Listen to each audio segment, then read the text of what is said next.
ወንድሜ መልካምነት ለጎዳን ምን ትላለህ?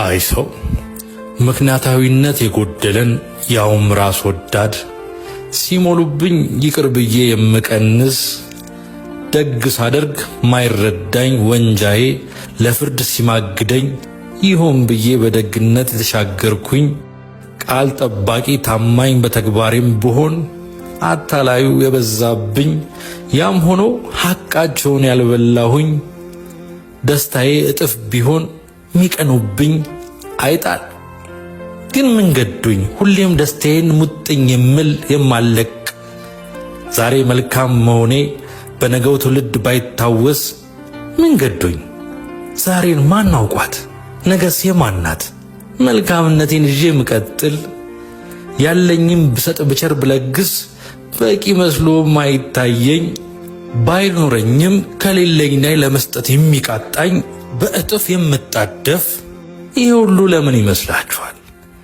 ይህ ጉዳይ በእኔና በፈጣሪ መካከል የሚሆን የሚመዘን ብቻ ነው እንጂማ እንደ ሰው ቢሆን መውደቄም መሰበሬም ድሮ ነበር።